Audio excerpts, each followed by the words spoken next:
시청자 여러분 안녕하십니까. 굿모닝 인포맥스 2부 오늘도 힘차게 문을 열어보겠습니다.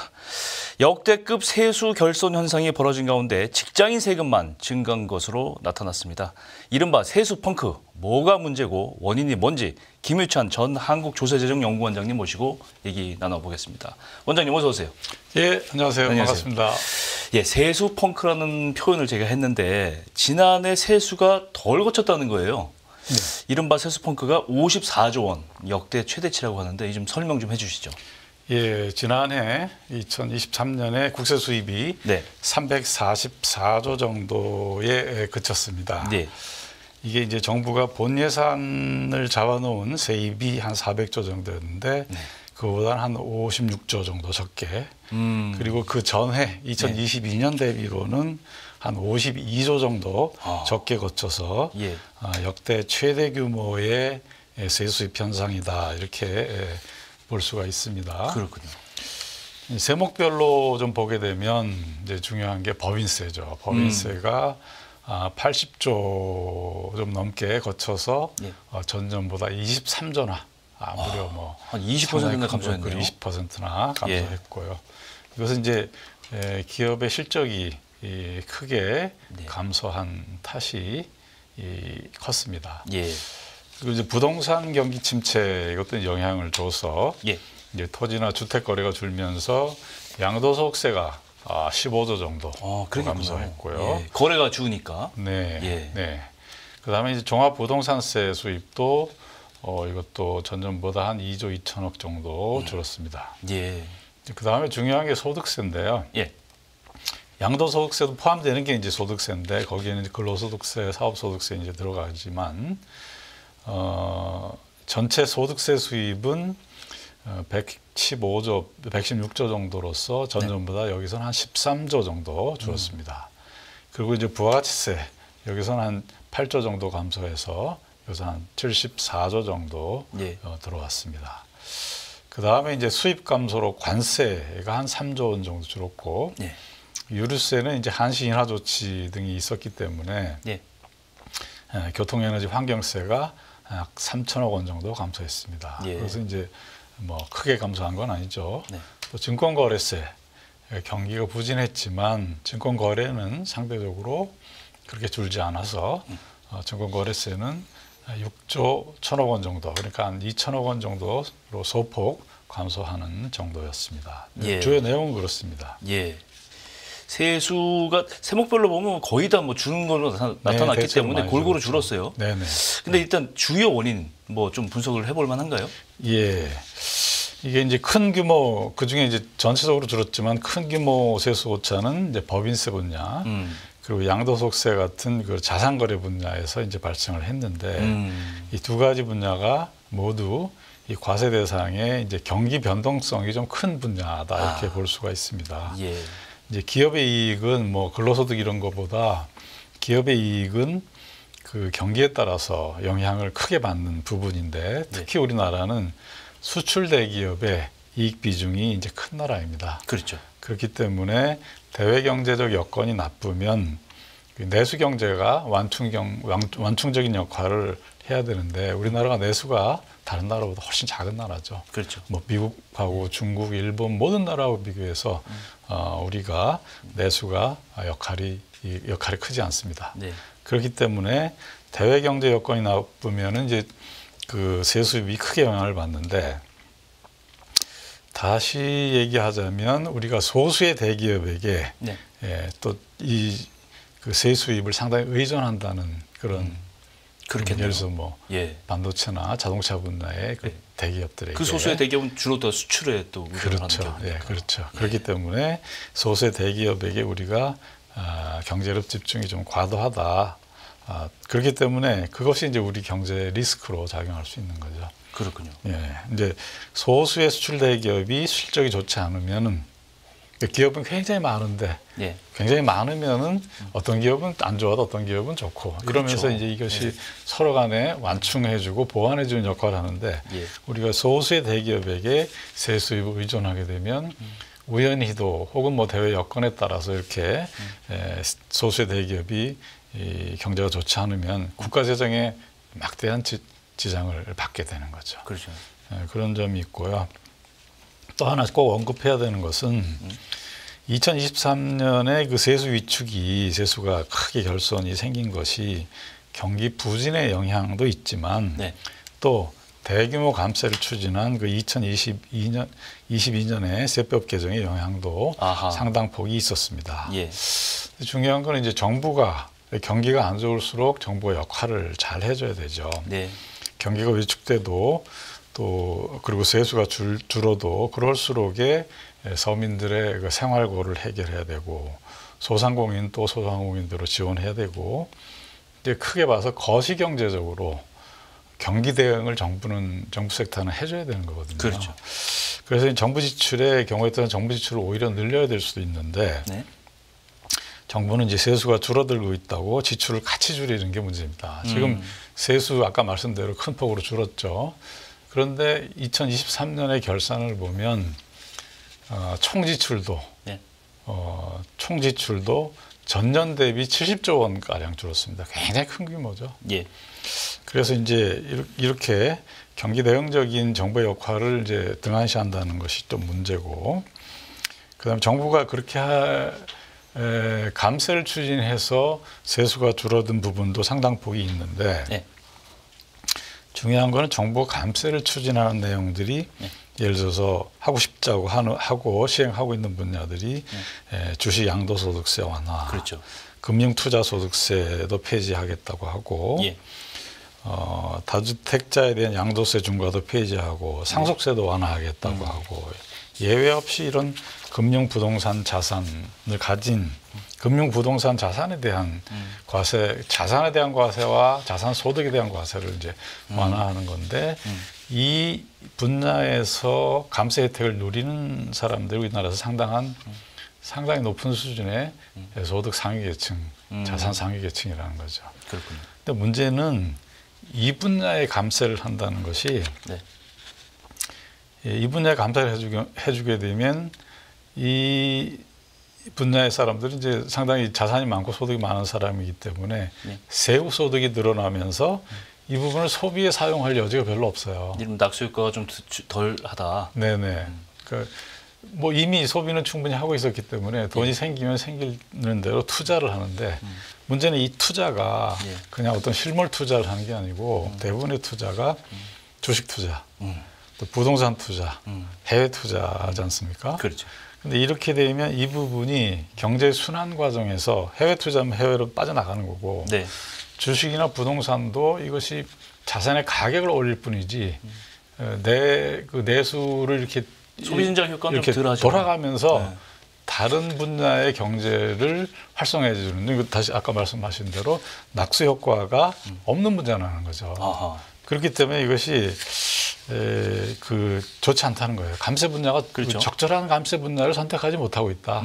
경제 효율적이고 경제에 도움이 되는 감세 분야를 선택하지 못하고 있다는 것이 이제 굉장히 중요합니다. 그렇군요. 네. 법인세는 그래서 이렇게 줄고 이런 분야들은 많이 줄었는데 네. 유독 반대로 네. 늘어난 세목이 예. 있어요. 바로 직장인들의 근로소득세. 이거 굉장히 좀 할 말이 많은데 이거 어떻습니까? 예. 그렇습니다. 그래서 이게 이제 그 법인세, 양도소득세, 뭐 종합소득세 등은 줄줄 줄었는데, 이 소득세 중에 양도소득세나 이런 건 줄었지만 근로소득세는 이제 늘었어요. 근데 예. 많이 는 건 아니고 이제 좀 소폭 늘었다고 볼 수 있는데, 그렇기 때문에 국세 전체가 줄어들면서 근로소득세는 소폭 늘었기 때문에 비중은 상당폭 늘어나는 거죠. 그렇죠. 그래서 이제 국세에서 근로소득세 차지하는 비중이 늘었고, 예. 근로소득세 규모는 62조 1천억 원으로 전년 대비 1조 7천억 원 정도 늘었습니다. 네. 이걸 뭐 전년도만 비교할 게 아니라 2016년부터 차례로 이렇게 쭉 본다 그러면, 예. 2016년에 30조 원을 돌파한 뒤에 한 6년밖에 지나지 않았는데 2022년에 60조 원을 넘어서면서 이제 상당히 가파르게 증가했다, 이렇게 볼 수는 있겠습니다. 예. 그래서 이제 국세 증가율보다 굉장히 큰 폭으로 네. 늘어나는 부분이 있고, 이 근로소득세가 국세에서 차지하는 비중이 2017년에는 13.2%였는데 네. 2023년에는 18%를 넘게 되었습니다. 그래서 뭐 유리지갑이다. 예. 직장인들만 정말 봉이다. 예. 세금을 많이 내고 있다. 이런 얘기가 그런 느낌을 그렇죠. 직장 다니는 분들이 아, 가질 예. 만한 상황이 그렇죠. 되었습니다. 국세가 2008년만 해도 퍼센테이지가 전체에 차지하는 비중이 굉장히 적었는데 네. 이제 거의 18%, 20% 5분의 1이 국세 비중에서 네. 근로자들이 근로소득세를 내게 되는 거예요. 이제. 네. 그렇지만 이제 예. 우리가 생각해야 될 거는 이 비중이 다른 나라보다는 작은 편이에요. 근로소득세 비중이요? 네. 근로소득세가 사실은 또 소득세 거기에 또 대부분인데 딜레마가 있네요. 다른 나라에서는 이 소득세 그중에서 특히 근로소득세가 차지하는 비중이 더 크죠. 그 말은 또 다른 어떤 의미냐 하면 예. 근로소득 자체가 다른 나라에 큰 거예요. 그러니까 우리나라가 근로소득이 GDP에서 차지하는 비중이 다른 나라도 또 작은 편이에요. 쉽게 얘기하면 월급을 다른 나라들보다 상대적으로 다른 그 자산들에 비해서 많이 받는다 뭐 그런 얘기인가요? 적게 받는다는 거죠. 월급을 적게 받는 거예요. 그러니까 비중이 많으니까. GDP, 그러니까 국세에서 차지하는 비중이 상대적으로 늘어났다는 것이지. 그렇죠. 그것이 비중이 늘어났다는 것이지 예, 예. 현재 상황이 다른 나라하고 그러니까 같은 시점에 수평 비교했을 때 다른 나라는 법인의 소득이 차지하는 비중이 우리나라보다 작습니다. 근로소득이 차지하는 비중이 우리보다 훨씬 커요. 네. 그만큼 어떤 국내에서 소득의 배분이라고 할까 그런 게 예를 들어서 큰 뭐 주요 국가들, 유럽 국가들이나 또 미국도 마찬가지고요, 일본도 마찬가지고 이게 법인이 가져가는 부분은 좀 작고 법인의 이익으로 근로자들에게 지급하는 부분이 상당히 크다는 거죠. 그렇군요. 그렇게 해석할 수 있겠네요. 네. 어쨌든 그래서 이제 직장인들의 세금이 가파르게 좀 늘어나고 비중이 늘어나다 보니까 이런 반발이 나오는 건데 소득세제 개편 필요하다 이런 얘기 나오는데 이거 어떻게 생각하세요? 그거에 대해서는 저는 조금 다른 생각인데요. 그래요. 그러니까 우리가 이제 세금 중에서 법인세, 소득세, 그리고 부가세 이것이 이제 굉장히 중요한 세목이에요. 예. 여기에서 세수입의 대부분이 나오고 있거든요. 예. 그렇기 때문에 그것을 우리가 기간 세목이다 이렇게 부르고 있습니다. 기간 세목. 근데 이 세 가지 세목이 특징이 좀 달라요. 네. 법인세의 경우는 경기의 변화에 따라서 그 법인 소득의 변동폭이 굉장히 큽니다. 아까 말씀하셨죠. 경기가 좋을 때는 예. 확 늘어나고 그렇죠. 경기가 나쁠 때는 확 줄어들고 네. 그것에 비해서 상대적으로 근로소득도 변화가 있긴 있지만 예. 상대적으로 변화폭이 적습니다. 좀 안정적인 거죠. 근로소득의 변화는 그러니까 예를 들어서 기업이 잘한데도 법인 소득은 확 줄어도 예. 근로자의 급여는 또 줄 건 줘야 되지 않습니까? 그걸 그렇죠. 근로자 월급을 확 줄이지 못하잖아요. 그렇죠. 그러니까 그 근로자들의 근로소득은 대체로 안정적인 그 상황을 유지하는 거죠. 그렇죠. 그 부가세도 소비도 사람들이 확 줄이지 못하기 때문에 예. 부가세도 상당히 안정적인 그런 그 과세 표준을 유지하고 있는 거죠. 그렇죠. 그렇죠. 근데 그것이 그렇기 때문에 근로소득세가 비중은 상대적으로 국세 수입에서 차지하는 비중은 늘어났다 하더라도 근로소득세 자체가 근로소득이 소폭 늘어났다는 것은 예. 근로소득 자체도 늘어났다는 거거든요. 소폭 늘어났으니까 세금도 늘어난 거예요. 그렇기 그렇죠. 때문에 이렇게 경기가 나쁠 때는 그 법인 소득이 경기가 나쁠 때는 확 줄지만 그러나 또 경기가 좋을 때는 법인에서 세금이 많이 들어오거든요. 네. 그런 측면이 있으니 이렇게 뭐 한두 해 추세를 가지고 우리가 세법을 바꿀 것이 아니라 전체적인 오래 장기적인 추세를 보면서 근로소득세는 현재 수준을 유지하는 것이 네. 또 부가세도 마찬가지고요. 그렇게 해줘야만 이 경제가 나쁠 때이더라도 정부는 필요한 수준의 지출을 해야 되니까 그렇죠. 그 지출을 근로소득세와 부가세를 통해서 충분하게 네. 하지는 못하지만 네. 우리가 경기 나쁠 때는 정부가 국가 부채를 좀 늘리더라도 그렇죠. 좀 부채를 동원해서라도 필요한 지출을 해야 되거든요. 그렇게 할 때 그 근로소득세와 부가세를 유지시켜줘야 정부가 얻어야 되는 빚을 예. 많이 얻지 않고 그렇죠. 적정한 수준에서 관리할 수 있게 해주는 역할을 하기 때문에 근로소득세는 그냥 현재 수준을 유지하는 게 바람직하지 않느냐 저는 그렇군요. 이렇게 생각하고 있습니다. 그렇군요. 정부에서 이제 이 세수 부족을 어떻게든 뭐 일단 이 크게 줄었으니까 네. 이 현상을 좀 완화시키기 위해서 뭔가 대책을 내놓는 그런 움직임이 있습니다. 그래서 이제 그냥 담배세 얘기도 나오고 네.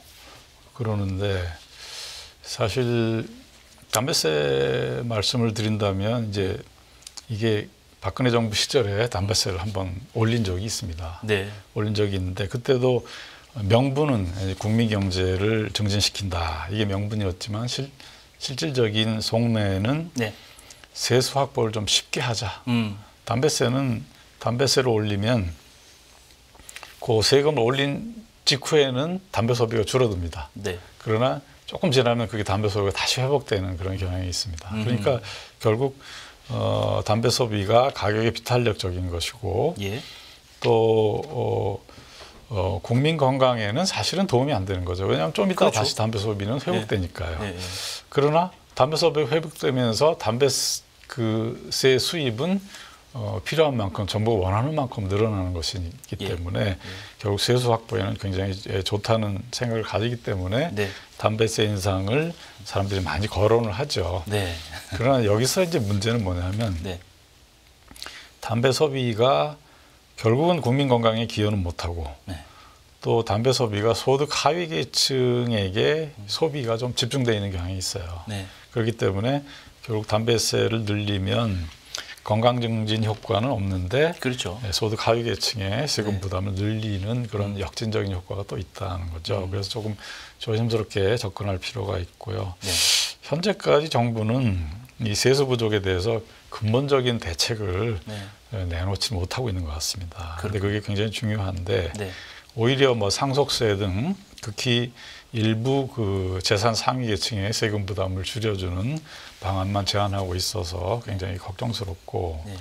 국가 재정의 관점에서는 좀 큰 어떤 생각의 사고의 전환이 필요할 때가 아닌가 이렇게 생각을 하고 있습니다. 예.